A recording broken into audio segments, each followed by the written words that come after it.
Mengklaim kita sudah dekat dengannya itu jebakan. Merasa dekat itu jebakan.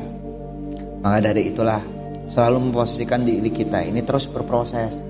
Kalau kita sudah merasa dekat, nah itu berarti ada beberapa hal yang perlu kita internalisasi.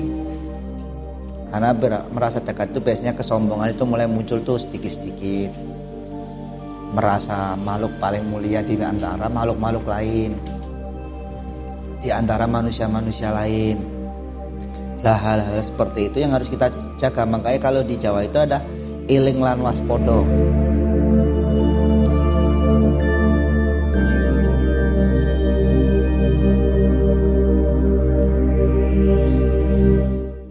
Ya.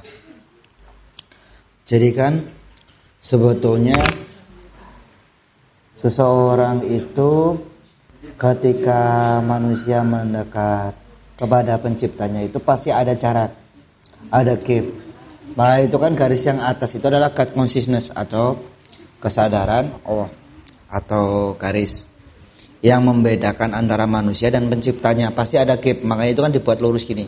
Padahal itu sebetulnya terus naik. Seolah-olah terus naik tapi tidak pernah menyentuh. Jadi nggak pernah akan selevel. Pasti ada jarak antara pencipta dan yang diciptakan. Yang awalnya gini, saat ini mendekat nih. Nah ini pasti gini terus. Lah kalau kita memain bahwa ini begini terus, ini bisa jadi kita jatuh. Kalau kita nggak menjaga konektivitas ini. Nah jebakan-jebakan itu sangat halus. Jadi bukan berarti ketika kita mendekat dengannya itu masalah hidup ini menjadi lebih ringan. Ringan itu kan karena memang kita menggantungkan segala sesuatu itu hanya kepadanya.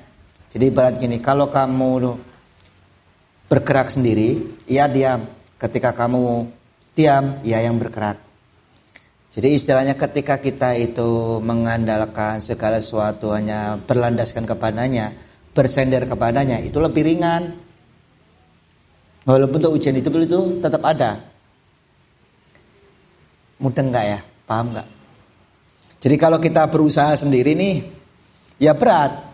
Tapi kalau kita bersandar dengannya, tiba-tiba itu suatu hal yang berat itu menjadi sangat ringan itu ya karena atas kehendaknya. Toh pada dasarnya kita nggak pernah bisa bertindak apapun, tidak punya daya upaya apapun. Lah pendekatan diri kepadanya, mengklaim kita sudah dekat dengannya itu jebakan. Merasa dekat itu jebakan. Maka dari itulah selalu memposisikan diri kita ini terus berproses. Kalau kita sudah merasa dekat, nah itu berarti ada beberapa hal yang perlu kita internalisasi. Karena merasa dekat itu biasanya kesombongan itu mulai muncul tuh sedikit-sedikit. Merasa makhluk paling mulia di antara makhluk-makhluk lain, di antara manusia-manusia lain. Lah hal-hal seperti itu yang harus kita jaga. Makanya kalau di Jawa itu ada iling lan waspodo.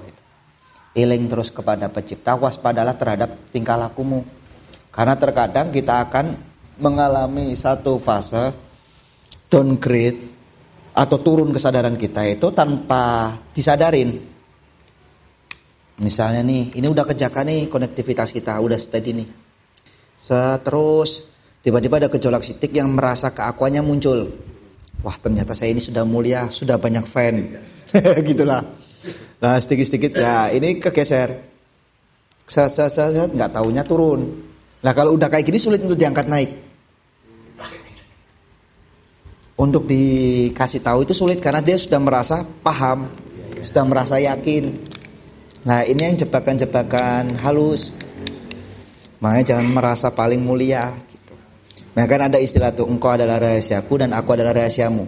Bahkan kedekatan seorang wali kepada pencipta itu seperti aib.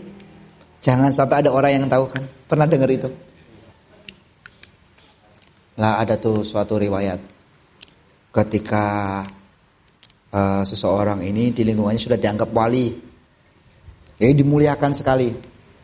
Lah si wali tersebut pun merasa risih. Akhirnya mulailah dia ketika ada azan, Seorang orang sholat dia di depan masjid nggak mau ikut sholat. Orang-orang udah gini, biasa wali gitu. Nggak terima dia masuk ke dalam tapi nggak sholat, nari-nari. Biasa wali kan bebas. Saking jengnya dia telanjang tuh di masjid. Orang gila baru dia seneng itu. Ada riwayat itu.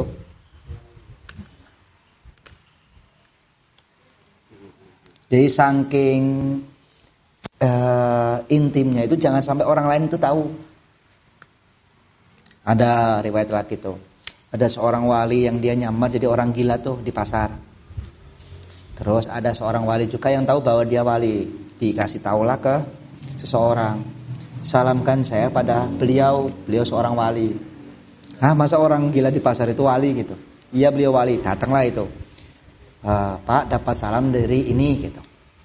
Langsung dia tuh nangis, ya Allah kenapa engkau memberitahu kan dia apa gini, kenapa dia memberitahu saya? Terus dia berdoa, ya Allah cabutlah nyawaku karena aku tidak mampu menanggung aib ini gitu. Minta mati. Nah kalau sekarang kan orang kuar-kuar, saya ini wali gitu. Iya. Wali band. Lah itu kan yang jadi jebakan-jebakan halus. Merasa mampu, merasa mulia.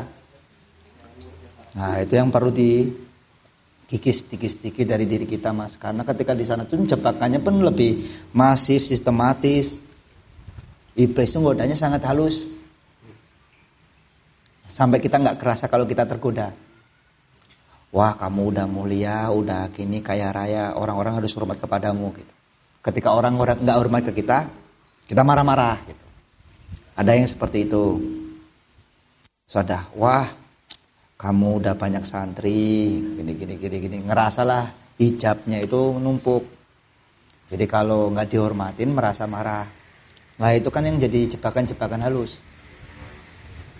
Makanya kan kita harus lempar itu bahwa hal yang patut untuk jadi junjungan itu cuman Kanjeng Rasul. Garis bawahi itu. Karena beliau adalah satu sosok figur seorang manusia yang sempurna. Nah, kan dilempar lagi yang hebat itu siapa ya? Penciptanya yang menciptakan ini semua. Nah, kita sering terlena di situ kejebakan-kejebakan halus itu. Makanya saya bilang bahwa kalau kita bicara fenomena di dunia, di alam itu pun nggak patut untuk diceritakan. Karena akan menjadi hijab untuk orang lain mendengar itu. Makanya kan kalau misalnya mau ya jalan sendiri, nikmatin sendiri dan beri kata-kata sendiri. Jadi diekspresikannya itu lewat tingkah laku, bukan lewat fenomenanya. Kebanyakan kita terjebak karena fenomena-fenomena yang menggiurkan. Padahal bisa jadi itu ilusi. Gitu. Nah makanya pun sendiri di wilayah-wilayah, apalagi di wilayah-wilayah polar itu ya. Itu jebakannya itu halus sekali. Kadang niat kita awal berzikir, bermeditasi hanya memuliakannya. Ketika melihat suatu fenomena udah hilang arah. Wah indah sekali ya. Wah bagus. Wah nanti masa depan akan seperti ini. Ya udah melenceng lah itu dari koordinatnya. Gitu. Karena kan ketika kita bicara realita itu kan terus bertumbuh dia. Terus berkembang. Dan realita itu terus ada unsur-unsur yang melengkapi. Jadi masa depan itu masih ilusi. Jadi masih mungkin. Lah kita sering mengindahkan masa depan. Artinya bahwa apa yang kita lihat lewat waskita itu dianggap kebenaran. Padahal tidak bisa seperti itu. Makanya saya bilang kebenaran ke waskita itu cuma 80%. Itu pun harus ada 3 waskitator berkata sama. Kalau enggak valid. Lah kita kan sedikit-sedikit waskita saya seperti ini ya udahlah. Capek ngobrol soal itu gitu. Karena validasinya, probabilitasnya itu sangat kompleks. Satu kepakan butterfly, pernah tahu teori butterfly Pak? Kepakan butterfly. Satu kepakan butterfly itu bisa mempengaruhi harga celana dalam di Amerika. Percaya enggak?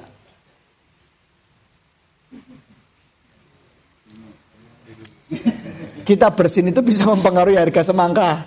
Misalnya. Kalau kita bicara defense metric. Makanya itulah pentingnya teman-teman semua itu sangat penting kehadiran di muka bumi. Nggak ada manusia yang hidup itu tidak penting di muka bumi ini. Makanya sangat penting itulah jagalah setiap tingkah laku kita agar tidak membawa kerusakan, tidak membawa ketidakharmonian, tapi membawa keharmonian.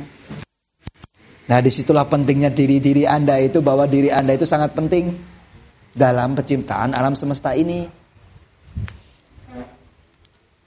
Jadi jangan malu-maluin lah gitu istilahnya.